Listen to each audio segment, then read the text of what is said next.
بہت شکریہ، بہت شکریہ، بہت شکریہ، بہت شکریہ، بہت شکریہ، بہت شکریہ۔ کیسے ہیں آپ؟ ادھر دیکھنا، ادھر ہی دیکھنا، دیکھیں، ادھر دیکھنا۔ آپ کہیں بھی ہوں گے لوگ آپ کو دیکھ رہے ہوں گے، ہمیں یہ پتہ ہے اس کے بعد ہمارے اوپر تو کسی نے رکنا ہی نہیں ہے۔ عرفان صاحب، آج ہمارے پاس یہ وکٹمز ہیں، جو وکٹمز تو نہیں کہنا چاہیے، یہ خوش قسمت اور خوش نصیب عورتیں ہیں جو کہ کسی نہ کسی مرد کی زیادتی کا نشانہ بنی۔ لیکن ان میں سے ہم نے جتنی بھی اپنی بچیوں، ماؤں، بہنوں کے ساتھ بات کی، آپ نے ایک بات پہ غور کیا، ایک بھی عورت نے بدلہ لینے کی بات نہیں کی۔ یہ بدلے کا وکٹم مردوں سے بنی، لیکن یہ ان کو درگزر اور معاف کرنے کے لیے تیار ہیں۔ ان ماؤں اور بہنوں کے لیے ایک توقیر تو ہمیں کرنی چاہیے۔ اور بلال بھائی، میں یہ بھی بتاتی چلوں کہ یہ بھی کہنا غلط ہوگا کہ صرف مرد ہی غلط ہے۔ ایسے کئی کیسز ابھی میں جب یہ مرد ہمارے سامنے کھڑے ہیں کہ آپ یقین مانیں اس لڑکی نے اپنے جس سے وہ محبت کرتی تھی اس سے مل کر اپنے فیونسے کے اوپر تیزاب ڈلوایا۔ آپ سوچیں، اور وہ خاتون جو تھی وہ ذاتی طور پہ 4 بچوں کی ماں بھی تھی۔ اتنا بڑا جرم کیسے دماغ کے اندر آ جاتا ہے کہ میں کسی کو ختم کر دوں اور اس کی پرسنالٹی تباہ کر دوں۔ وہ بڑا خوبصورت نوجوان، اور اس وقت وہ وینٹیلیٹر پر ہے۔ بس میری خدا سے دعا ہے کہ جو اس کے حق میں بہتر سمجھے میرا مالک، وہی وہ اس کے۔ عرفان بھائی، وہ کون سی محبت ہے، وہ کون سا جذبہ ہے جب بچے اپنی کامیابی کے عروج پہ بھی پہنچ جائیں لیکن ان کا حاصل نظر جو ہے وہ ان کی مائیں رہتی ہیں؟ یہ کیسے ہوتا ہے؟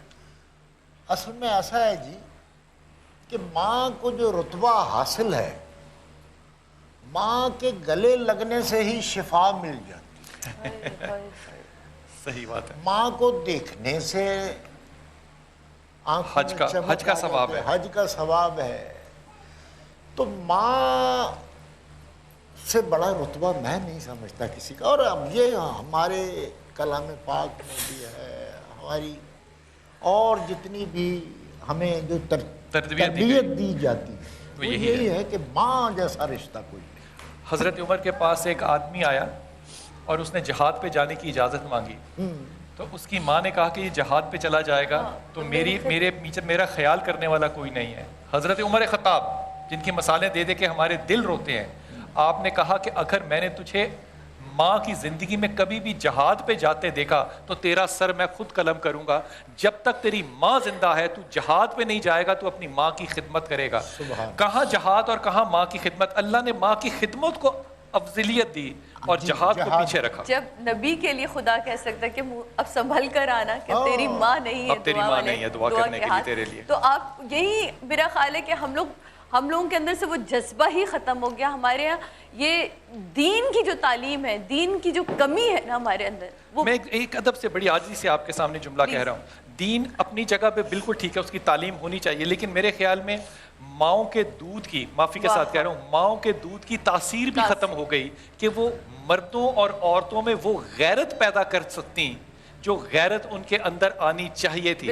اگر وہ مرد اور عورتیں آج زمانے میں آئیں گے جو عورت جس سے وہ پیدا ہوا ہے وہ اس کی عزت اور توقیر نہیں کر سکتا، تو خدا کی قسم پھر صرف انتظار کیجئے کہ آپ کا بیٹا بھی آپ کی بیوی کے اوپر یہ ظلم ضرور کرے گا۔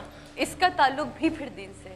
میں آپ کو بتاؤں، جب میری یہاں بیٹی پیدا ہوئی تو میری بڑی بہن نے مجھے کہا کہ جب تم اسے فیڈ کرانا سعدیہ، تو قل هو اللہ احد اور انا اعطینا اور ساری دعائیں پڑھتی رہنا۔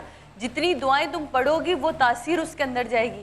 آج مجھے بتائیں کتنی ماؤں اور کتنی بیٹیوں کو یہ بات بتائی جاتی ہے، کتنی مائیں بتاتی ہیں اپنی بیٹیوں کو کہ یہ تم نے دینے ہیں۔ تو یہ تربیت پھر دین اسی طرح ہی جاتا ہے نا، اسی طرح نسوں میں پہنچے گا۔ عرفان بھائی، یہ سب سے پہلی بیٹی ہے ہماری، یہ ینگ لڑکی ہے، یہ میرڈ تھی، اس کو ڈیورس ہو گئی اور اس سے کوئی شادی کرنا چاہتا تھا، اس نے انکار کیا، اس نے تیزاب پھینکا، اور راستے میں جب تیزاب پھینکا اس نے کسی کے کندھے پہ مدد کے لیے ہاتھ مانگا، اس نے اپنا کندھا چھین لیا اس سے۔ اس کو ہسپتال لے جانے والا کوئی مرد موجود نہیں تھا۔ سمجھ نہیں آ رہا کہ وہ خوف تھا اس کا یا اس کی غیرت تھی کہ ہائے نہ، مرد نہیں تھا، وہ مرد نہیں تھا۔ ختم، بات ہی ختم ہو گئی۔ میں آپ کو بلال بھائی، میری بہن کا کیا نام ہے؟ السلام علیکم، میرا نام رخسانہ ہے اور میرا جو یہ ایکسیڈنٹ کیس ہے، میرا تقریباً یہ 9 سال ہوا تھا۔ میں اسکول سے آئی تھی اور اپنا پراٹھا گرم کرنے کے لیے کچن میں چلے گئی تھی، تو اس وقت یہ سلینڈر پھٹا تھا۔ سلینڈر پھٹ گیا تھا، پوری جو کچن کی چھت تھی وہ بلاسٹ ہو گئی تھی۔